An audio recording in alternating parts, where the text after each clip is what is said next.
Hey, welcome back. Your first time visiting here? Well, thanks for hitting the old play button. But if you want to see a guy try and put a car back together from bumper to bumper, every nut and bolt, accessory, option, everything going to go through it, make it like new or better, you're at the right place.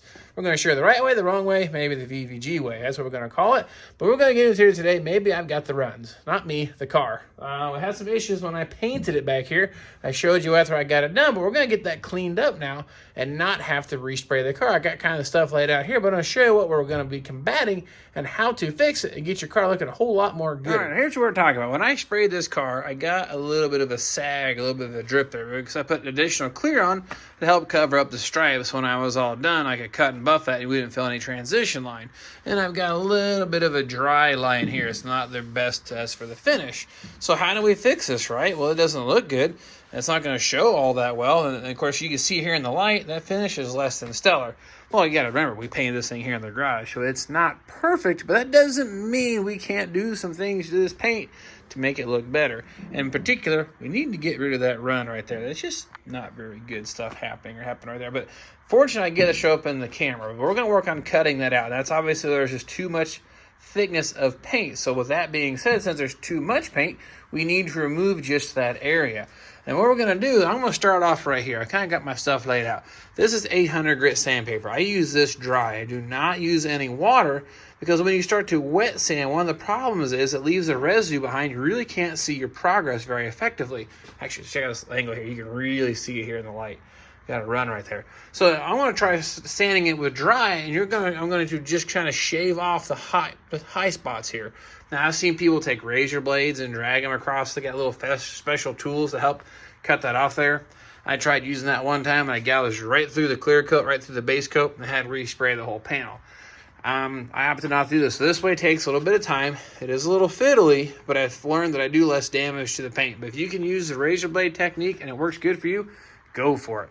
Then what we do, of course, we're going to cut it with 800 first dry. And this is on a really stiff block. If you guys know this name, this is the material they use for their other blocks. And it really has to use a good amount of force to get that to move. Now, when I'm all said and done, this stuff here, you can wad this stuff up real flexible. This is a lighter duty density rubber. This, even if I try it with most of my might, I can barely get that thing to fold into half. I want the really rigid block is that way I can kind of float over just the high spot, kind of almost fold the block backwards just a little bit and just keep working that with the dry paper to mill that down. Then once I get it all leveled off, even the dry line area here, if I can get the reflection just like, I'll probably go ahead and cut all this with 800 to get it almost leveled off. I'll show you as we're doing it. You'll see little tiny speckles, almost like glitter in the paint. That's where those little dimples are in the paint. We're going to level it off. There's 3 coats of clear, so I have plenty of material. So I guess off on a tangent, you can't start sanding on it unless you know what you got. It's like one of those age-old rules. Don't cut and buff a paint job you didn't do. But I know I've got plenty of material in here, but I don't want to get carried away. You'll still burn through it. Now, being white, it's going to be kind of hard to tell when you cut through it. If you start wet sanding on a car that's white, all the residue comes off white. Let's say you painted the car blue with clear coat on it. You keep sanding, it's actually a white residue until you cut through the clear, and then it turns blue. That's when you definitely want to stop sanding. You've already done some damage, but maybe you can save it, but watch the color. But we're doing white. Oh boy, you just gotta kind of watch what you're doing and hope you don't burn through. But we're gonna start with 800, get it all sanded. I'll show you where we stop at. Then we're gonna jump up to 1200. We're gonna use some water. We're gonna wet sand. It's the only time you're gonna see water here in my shop when doing body work.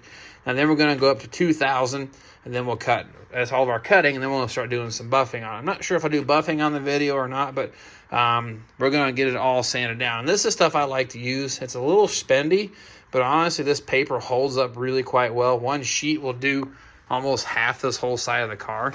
So it costs some money, but it works good. And one of the big things they say they do, they guarantee or say they're unit grit. It doesn't have additional deep, high pieces that actually cut grooves. So when you get done cutting it or basically sanding it and you go to buffing it, it buffs a lot quicker and easier, and you don't have an occasional sanding mark in it, supposedly. Now, I fell in love with this stuff. It works good, but there's plenty of options out there. Use what you like. Now, the masking tape, I'm not sure if I'm going to do it, but this has a weird shape. It comes off this panel, rolls down here, then curves back up to the quarter panel.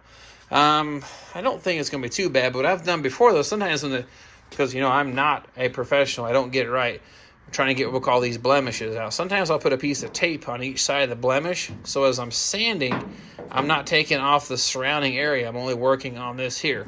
Now, of course, the thickness of the tape prevents you from getting all the way down, but let's say you had a really nasty run in it, maybe you do that, because you might see the run here. I might put a little tape on this side, a little tape on this side, and then sand across it, and this is going to keep from cutting through with the surrounding area, especially on a radius. But we're going to try to cut with just some paper first to see what it looks like. Now, I'm going to try to get this on camera to see what's going on, but you can see the run right here, I believe, in that camera. Now, again, we're going to try just to file off the high part of that. And again, no water at this point. I'm going to use just the sandpaper, then glide across the top.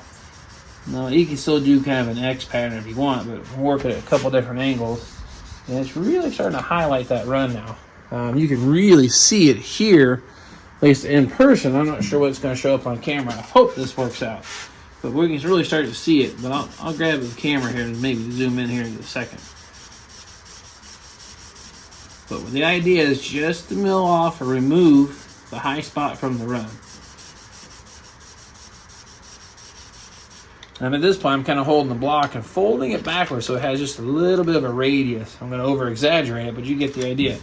With the idea of then just walking back and forth on this run. Now, this will work anywhere on the car body. Of course, you may have some on the side of the car or some other places. Let me show you what we've got so far. You can really start to see now. It's actually starting to level off pretty quick. This is where we still have a low spot, where that run will actually have a little bit of a valley where it stops at. So I need to blend that out just a little bit more. But you can see the area of only sand. It's not a very big area. There's a little bit of a dust nib right there, but it'll come right out pretty quick. And again, I'll probably go ahead and sand all this with 800 too to get it cleaned back up. So we'll go ahead and keep on working on that, and eventually it'll get rid of that little line there. That's actually a low spot. So we're going to work right across to both of them. I can feel it ever so slight, but I'll keep on working that out. Now, I just checked the camera. You can see that reflection of the shiny spot where that little dimple's at. So we'll just keep working on that until it disappears.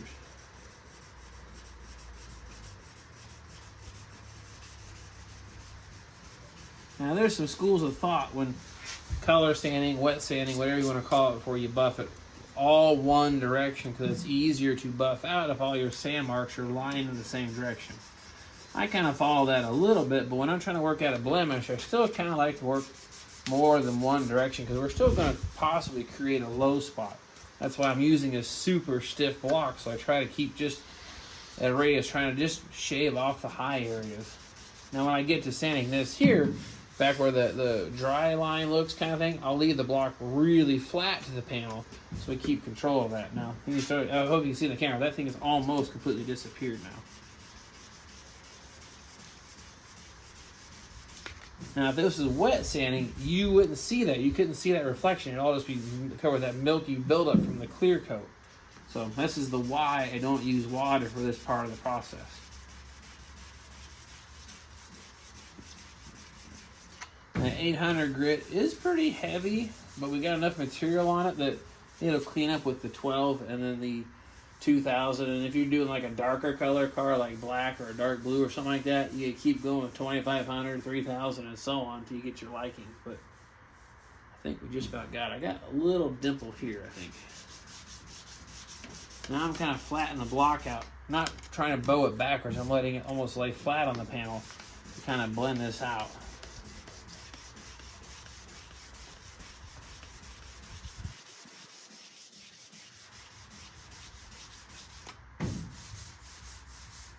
Okay. Yeah, I don't feel it at all whatsoever. Here's how this looks up close. Now, you really can't see a whole lot on the camera, but I don't feel that bump anymore. I don't see the highlight of the run anymore. So at this point, I'm going to stop using the 800 on this part. I'm going to hit all this now with the 800 to get that texture out of it and get it almost leveled off. Not all the way completely level, but to get everything kind of on the same plane. But these the low spots of these dimples, you'll still see maybe a little bit, because I'm going to finish milling it or cleaning it or leveling it off with 1200 grit. That's easier to buff out than 800 grit. So I'll go ahead and hit all this now with a couple passes with our 800 grit. There comes a time in everybody's life they have to prove their will is strong. One of to show you what this looks like now. If you look carefully, you'll see the low spots. Almost looks like speckles in the paint. That's what we call a dust nib. A dust nib right there. This is only a couple passes at 800. I'm not digging real hard and letting it glide across the top, but you can tell it's starting to get its shape back. Now that's a little bit excessive. Normally the dry line wouldn't be a thing. That was a mistake while I was painting it. I got my 3 coats of clear on, and I like to do 4. I like to putting another coat on the stripes and then coating the whole panel. Well, I did. I had a little leftover, so I hit the stripes, which caused dry lines. But enough material on here. We're going to keep working that down. It's a lot more work, but I guess you could say it's part of the job, right? But you can learn how it goes. Even this little dust nib, or it's actually a little bit of a dimple there. It'll come out of it here if I keep working with the block sand here. Same how I work a bit of an X pattern. Let's see if that goes away. And that's the thing, always use a block. You don't want to use just your hand because it'll actually start to rimple the clear coat just a little bit. So I will always use the block. There's only a super rare occasion, like some like in a channel, where you may see me going without a block. The block just doesn't work. But in any kind of flat panel, this has a little bit of radiuses, but outside sheet metal, always a block. I use this one here for the majority of it. And your tighter radius is a more flexible block, makes sense. But for the most part, this is the way I go. This definitely helps get that mirror finish, or as close as you can to a nice smooth reflection when it's done. But keep in mind, these cars aren't perfect. They're painted in the garage, but we still definitely get them looking pretty sharp. So I'll keep working on that spot there. It's just a little bit, not quite a fisheye, but a little bit of a dimple there. But you see what I'm talking about. I'll keep working this with 800 to the point where all the shine is gone, but it'll have some of the really tiny little speckles there in the paint, and then the rest of it will clean up with the 1200 and then 2000. Hey, guess while I'm at it, I've actually stopped sanding here. You can pick that up in the camera. But the reason I put all the clear on it over the stripes is when I'm done, I want this to feel like an even finish. So we're using the clear coat kind of as a filler for the low spots. The stripes are higher, then the white would be lower, but I put enough clear on it. By the time I'm done sanding it, it should all be on one plane. Now we'll go ahead and hit it with 800 here, and you'll see it kind of highlight the edges here. You can see a little bit of a line. That's because the paint's up a little higher, that sharp edge from the tape. So we'll keep on working that until that line disappears. So we'll go ahead and do this while I'm at it. Now I've already sanded on the majority of the car. Probably 80% of the car has already been sanded down. Haven't done the hood yet because that paint is still just a little bit new. But the trunk deck's done, the side of the cars are done. But I wanted to show you how to work that out because, again, we're learning how to paint. Maybe we aren't professionals, but it doesn't mean we can't put a little elbow grease into it and make it look good when it's done, even though it didn't come out perfect from the word go. Like here, you see a little bit of a dust nib right there. Oh, another thing to keep in mind, any edge or body line, don't sand on those. Really just kind of steer clear. As you'll see that I stopped a little bit before that body line. I don't dig on the body line. Your thinnest area of paint is on sharp edges. So corners and body lines, that paint is a lot thinner than it appears. So do not sand on those or buff on those a whole lot. Very little if you have to, if at all. So I'm not going to go to the edge, but I'm going to work on getting that dust nib out there. And again, this is 800 grit, so it's going to cut pretty quick. So we're not going to get 100% of all the imperfections out, but we're just going to get everything close and then finish it off with our finer grit sandpaper.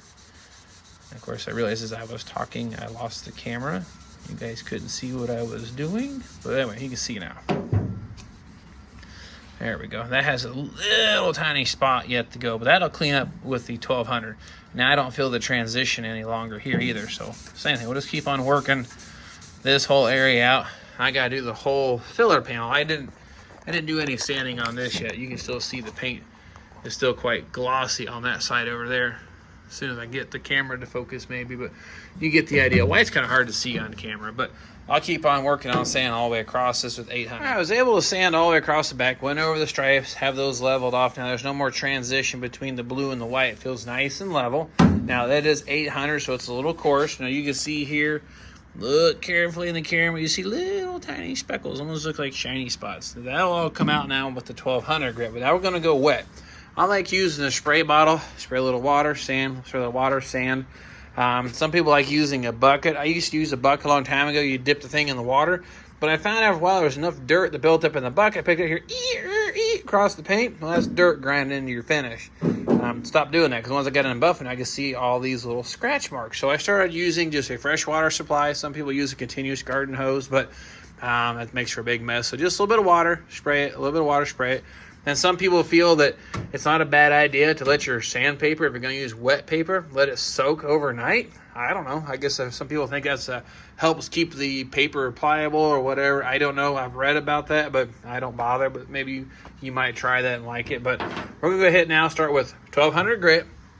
We're going to do this area here. Now, normally I kind of do the whole car. Let's say it's kind of hard to remember where you started at. I started at the front of the car with 800, took care of all the really bad spots like I've done here. Now I'm going to go around the whole car with 1200. So I'm going a little bit out of order. The whole car is done to 1200 right now, but I didn't do this because I wanted to show you how to take care of this. So I'll get this all sanded at 1200, and then the next thing is I need to do the whole car in 2000 and then buff it. But what I might do is go ahead and do 1200, 2000, and then I'll shine up this spot here so you can see the results. Now here's where we're going. See, this says 1200 here on the back side of this paper. Now this is an adhesive backed paper, so it adds a little bit of a challenge. You have waste. So unfortunately, I only get 2 strips out of each one of these I wrap on the block. So I do something like this, put it on the block, and then go to work with it. I wish they were adhesive back. So one thing that I wish, but then I could actually get 3 pieces out of each sheet of use. I could cut it differently. So that's just my gripe. But whatever, this works. I can hold on to it and sand. So now we'll go ahead and just wet the surface. I've already wiped it off with my microfiber cloth. And now we'll kind of do the same thing. Now you'll see this white kind of a slurry start to build up. And it's already starting to come up right here. A little bit of gunk right here building up. That's the clear coat coming off. Nice enough. I didn't paint the car white. Say I painted it red. And all of a sudden I started doing this, and then it wasn't a white powder. It kind of turned to a pinkish color. That means I have burned through the clear coat and stopped immediately. And then see if you can recover what you did. Because if you maybe just barely burn through, it'll polish up and won't be noticeable. So maybe that's what your sign to definitely stop. But the goal is to get this thing cleaned up without burning through the clear coat. Same thing. I'm kind of keeping this block as flat as I can to the panel, even though it's got a couple different radiuses to it. I'm going to let the sanding block do the job for me here. And the question becomes, when do you stop, kind of thing. And it's kind of hard to gauge because you can't see the sanding marks necessarily. But I know in this area here and this area here, where that dry line was at, I'm going to keep going until it's one uniform level. No more shiny, sparkly of the low spots where the glossy paint is still residing. And of course, using a spray bottle, you can kind of regulate the mess, because this is definitely a messy job. This stuff builds up, gets into nooks and crannies. If you had the water continuously running, it would definitely travel a whole lot further. So it kind of keeps the mess to a minimum, in my opinion here. Now I'll keep doing the same thing all in this whole panel here to get everything done to 1200.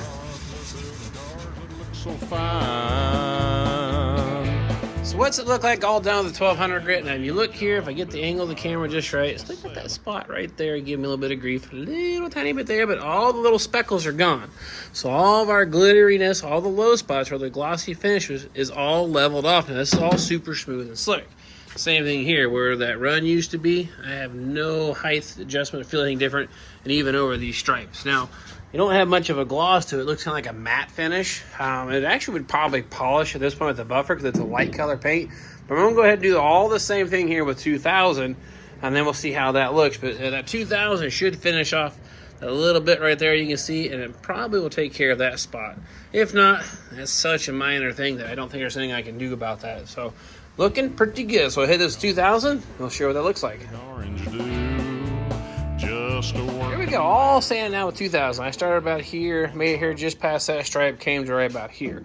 Didn't do the whole car, so it's a little bit out of order, but I want to buff this area out here so you can see the final result and see what it actually did and how the finish is looking really nice. Now, if you look down in here, I don't see any of those really ultra shiny spots anymore. So that means my paint now is all nice and level, and I don't see any spots where it burned through, because they'll actually change a little bit of color. The paint, if you were to burn through this clear, it would almost look like the cream color a little more. It changes the base just a little bit. So this is all good and ready to go. So now I'll get the buffer out and do a quick little polish on this so you can see our results.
So what's that look like now? We're all kind of polished up. Well, let's just have a see looky loo. Wherever that run used to be, I'm gonna get that garage light just right. And not there anymore. Look at that. Looks pretty good. Not bad for a guy doing this here in his garage at home, right? Well, even check out the stripe. If I can get the angle just right, there is no transition now between the colors of that stripe. It's all on the same plane. There's no bump, there's no ridge, there's no change. That was what we were going for in the look on this car. Again, that's not how they did it from the factory. That's what we're doing here. But you can see here a few minutes, a little bit of sandpaper, a little bit of polishing. This is what we ended up with. So it actually looks really nice. Remember how hazy the paint was through here? Looked pretty sad. Looking pretty good now.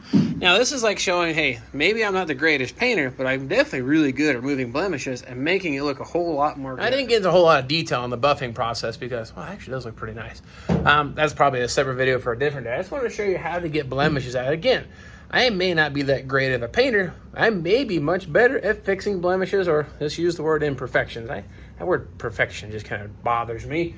But just the best that we can do, right? Well, this is how you can make your mediocre or maybe less than a stellar garage paint job look really nice. You're going to spend some time in it. So let's say maybe you didn't have a lot of runs or dirt in it, but maybe there's a little bit of texture, a little orange peeling. Same thing. Use a block and hit it with 800 first so you don't get any of the ripples. Then it'll actually take off all the high spots and then stop and go to 12 and 2000. Now, I could probably gone to 2500 and polish this. There's a little other things, different rubbing compounds, but I just wanted to show you the results for the effort. And it's a little bit out of order because I still need to sand the whole car with 2000, so I don't want to get carried away, but you at least get the idea what it takes to take care of things that didn't go so well on your garage paint job. Of course, plenty more videos yet to come here on the Mockingbird. You don't see no guts inside this guy.